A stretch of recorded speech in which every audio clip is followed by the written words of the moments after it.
आज हम लोग 10वीं क्लास के संस्कृत का फर्स्ट चैप्टर जिसका नाम है मंगलम। इस मंगलम पाठ में 5 श्लोक दिए गए।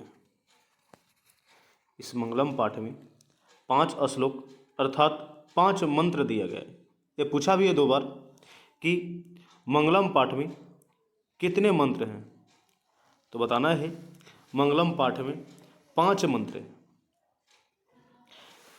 ये जो पाठ है वो वैदिक में उपनिषद की दर्शन शास्त्र के अंतिम भाग से लिया गया। इसमें उपनिषद 4 उपनिषद का नाम दिया है, जो श्लोक वाइज दिया गया है, जिसमें पहला श्लोक को ध्यान से सुने। हम लोग श्लोक के अर्थ को समझते चलेंगे और देखेंगे कि क्या क्या इसका अर्थ होता है और क्या क्या इस श्लोक का कहने का मतलब है। तो इसमें पहला जो श्लोक है कहता है, हिरण्यमयेन पात्रेण सत्यस्य पिहितं मुखम। कहता है हिरण्य मतलब होता है सोने के जैसा, और पात्र मतलब होता है बर्तन, और सत्य मतलब सत्य का, पिहित मतलब ढका हुआ है, मुख मतलब मुख। कहते कि हे सूर्य, आप अपने मुखे को, सत्य का मुख को सोने के जैसे पात्रों से ढक रखें, यानी कि हिरण्यमय, यानी कि सोने के जैसे पात्रों से ढक रखें। किसके लिए? तो कृपया कर तत्वम पुष्पम प्रावरिणु सत्य धर्माय दृष्टि। कृपया कर सत्य धर्माय दृष्टि, यानी कि सत्य धर्म के दर्शन के लिए जो आप अपने चेहरों को आवरण किए हुए उस आवरण को हटा दीजिए और सत्य धर्म का दर्शन दीजिए। इसका अर्थ देखिए, हिरण्मयेन पात्रेण सत्य सतम पिहितं मुखम। हे सूर्य, हे ईश्वर, आप अपने सत्व स्वरूपी मुख को सोने के जैसे पात्रों से ढक रखे हैं। कृपया कर सत्य धर्म के दर्शन के लिए इस आवरण को हटा लें। यानी कि जो आपने जो लाल कलर की जो सुबह सुबह में मुखौटा पहने हुए रहते हैं, उसको आप हटा लें, जिससे सत्य धर्म का दर्शन लोग करें। उसके बाद यहाँ से एक क्वेश्चन भी इसमें पूछे जाते हैं कि हिरण्यमयेन पात्रेण कस्य मुखम अपिहितम, यानी कि सोने का जैसा पात्र से किसका मुख ढका हुआ है, तो बताना है सत्य का। सोने के जैसे पात्रों से किसका मुख ढका हुआ है? सत्य का।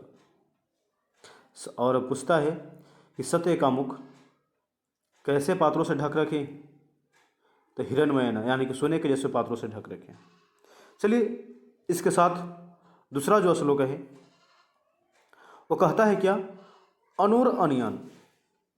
अनूर अनियान मतलब अनु अर्थात कण से भी छोटा, महतो महियान मतलब महान से भी महान। इसमें से प्रश्न बनते हैं, कह महतो महियान, यानी कौन महान से भी महान होते हैं? देना है आत्मा। आत्मस्य जंतो निहतो गुह्याम। आत्मस्य जनतो निहतो गुह्याम, यानी कि अणु अर्थात कण से भी छोटा और महान से भी महान आत्मा जंतु रूपी गुफा में, गुह्याम मतलब होता है गुफा, गुफा में क्या करने वाली होती है? तम करंतु पश्यति वित्सो को। पश्य मतलब होता है देखना, यानी कि जो आत्मा है वो मानव जाति की हृदय में तम करंतु पश्यति वित्सो को मतलब सुख दुख सब चीज देखने वाला होता है। देखिए इसका कहता है अणु अर्थात कण से भी छोटा या महान से भी महान प्राणी जाति, जो आत्मा है प्राणी जाति की हृदय रूपी गुफा में सुख दुख सब चीज देखने वाला होता है। लास्ट में कहता है धातु प्रसादा आत्महिमात्मना, यानी कि यही जो है आत्मा की विशेषता है, यानी यही आत्मा की महिमा है। चलिए नेक्स्ट श्लोक देखेंगे। नेक्स्ट श्लोक में कहता है क्या? सत्यमेव जयते नांतरितम, यानी सत्यमेव मतलब होता है सत्य, और सत्य की क्या होती है? जयते मतलब जीत होती है, जीत। नात्रितम मतलब ना कि असत्य की। पूछा जाएगा बताइए किसकी जीत होती है? सत्य की। किसकी जीत नहीं होती है? असत्य की। यही यहाँ पर कहा जाता है सत्यमेव जयते नान्त्रितम, यानी कि सत्य की जीत होती है ना कि असत्य की। सत्येन पंथा विततो देवयान। सत्येन सत्येन सत्येन पंथा विततो देवयान, यानी कि सत्य मतलब सत्य, पंथ मतलब रास्ता, और विततो मतलब चलती है, देवयान मतलब देवताओं की गाड़ी। यानी कि कवि कहते हैं कि सत्येन पंथा विततो देवयान, यानी कि हमेशा सत्य की जीत होती है ना कि असत्य की। और सत्य के रास्ते पर, सत्य के पंथ पर देवताओं की गाड़ी चलती है। विततो देवयान, यानी कि देवताओं की गाड़ी चलती है। एना मतलब है ये इस एना क्रम ऋषियों हाप्त कामा, यानी कि इस रास्ते को अपना करके ऋषि लोग भी हाप्त कामा, यानी कि अच्छी मृत्यु को प्राप्त करते हैं। इसके बाद कहा जाता है लास्ट लाइन, यत्र तत्र सतसम परम निधानम, यानी कि यहाँ वहाँ सभी जगह सत्य की ही बोलबाला होती है। फिर से सुनेंगे, सत्यमेव जयते नान्त्रितम, सत्येन पंथा वितो देवयान, येन कम ऋषियो हाप्त कामा, यत्र तत्र सतसम प्रणिधानम। अतः सत्य की हमेशा जीत होती है ना कि असत्य की। और सत्य के मार्ग से ही देवताओं की गाड़ी चलती है। और इस रास्ते को अपनाकर ऋषि लोग भी अपने अच्छे मृत्यु के लिए रास्ता ढूंढते हैं। और यहाँ वहाँ सत्य की ही बोलबाला होती है, सत्य की ही प्रधानता होती है ना कि असत्य की। इसलिए हमें हमेशा सत्य बोलना चाहिए। उसके बाद हम लोग जो श्लोक नंबर 4 है, कहता है यथा नद्या से अनमाना समुद्रे। यथा मतलब जिस प्रकार, नदियाँ मतलब नदी, से अनमाना मतलब चलकर, समुद्रे यानी कि जिस प्रकार नदियाँ जो है अपने मान रूप को घमंड ना करके उस समुद्रे मतलब समुद्र में क्या हो जाती है, अस्तम गच्छन्ति नाम रूपे भी है। अर्थात इसमें कहा जाता है कि जिस प्रकार से नदियाँ अपने नाम रूप को त्याग कर, नाम रूप को विहाय कर कहाँ मिल जाती है? नदिया से अनमाना समुद्री, समुद्र में मिल जाती है। यथा नदिया से अनमाना समुद्री अस्तम गच्छन्ति नाम रूपे भी है।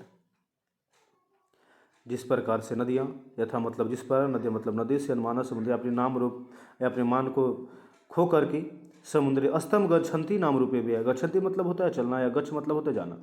अपने चल करके अपने नाम रूप को त्याग करके समुद्र में मिल जाती है।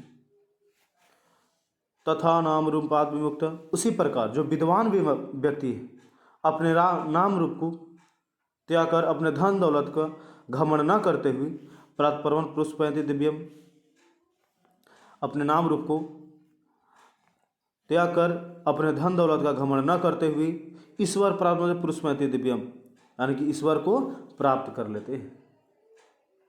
सुनिए इसका एक्सप्लेनेशन क्या कहते हैं। यथा मतलब जिस प्रकार, नदियाँ मतलब नदियाँ, अस्तव गच्छन्ति नाम रूपे भी, अपने नाम रूप को त्याग कर समुद्रे यानी कि समुद्र में मिल जाती है। उसी प्रकार विद्वान नाम रूपाद विमुक्त, विद्वान व्यक्ति धन दौलत का घमंड न करते हुए परमात्मा अर्थात ईश्वर को प्राप्त कर लेते हैं। चलिए पूछेगा यहाँ से कि नदियाँ कहाँ मिल जाती हैं? समुद्र में। किसको त्याग कर? अपने नाम रूप को त्याग कर कहाँ मिल जाती है? तो समुद्र में। नदियाँ अपने नाम रूप को त्याग कर समुद्र में मिल जाती हैं। चलिए और उसके बाद हम लोग 10th का जो फर्स्ट पार्ट का 5वां श्लोक देखेंगे। इसमें वेद की महानता के बारे में बताया गया है। इसमें क्या कहा जाता है? कहते हैं वेदाहमेन्तं पुरुषं महान्तं आदित्ववर्णं तमस परस्तत्। वेदाहमेन्तं यानी कि वेद का ज्ञान, पुरुषम महानतम यानी कि पुरुष को महान बनाता है। वेद का ज्ञान ही पुरुषों को महान, वेदाहमेन्तम पुरुषम महानतम, यानी कि वेद का ज्ञान ही पुरुषों को महान बनाता है। अद्वितीय, यहाँ अद्वितीय का मतलब होता है देवी देवता। तमस्सा परस्तात्, यानी कि देवी देवताओं भी, यानी कि ईश्वर लोग भी इस वेद का गुणगान किए हैं। आदि तमेव विदित्वा मित्वमेति, तमेव विदित्वा मित्वमेति, मतलब ये वेद के अलावा आपको अंधकार से बचने के लिए कोई दूसरा उपाय नहीं है, और वेद के ज्ञान से ही लोग जन्म और मृत्यु इत्यादि संसारी कष्टों को जान पाता है। नाने, नान मतलब ना कोई, पंथ मतलब रास्ता, बेहते आना है, यानी कि वेद के अलावा इसी संसार के कष्टों से बचने के लिए कोई दूसरा उपाय नहीं है। चलिए फिर से इसमें एक बार और सुनेंगे। वेदाहमेन्तम पुरुषम महांतम अदित्वा वरणम तमस परस्तात् तमेव विदित्वा मित्वमेति नान्य पंथा विधते अयनाय। कहता है कि वेद का ज्ञान ही पुरुषों को महान बनाता है तथा मृत्यु का अवसर देता है। वेद के अलावा इस संसार के अज्ञानता से बचने का कोई दूसरा उपाय नहीं है, और ईश्वर लोग भी इस वेद का गुणगान किए हैं, और वेद के से ही मनुष्य संसार के कष्टों को जान पाता है, और वेद के अलावा संसार के अज्ञानता के अंधकार से बचने का कोई दूसरा उपाय नहीं है। इसलिए हमें वेद का ज्ञान जरूरी है, या वेद के ज्ञान हमें जरूरी है। चलिए आज हम लोग ये जो फर्स्ट चैप्टर था संस्कृत क्लास 10 का, वो पूरा इसका अर्थ के साथ समझे और चलते हैं। अब कल नेक्स्ट वीडियो के साथ उपस्थित फिर पुनः होंगे आपके समक्ष।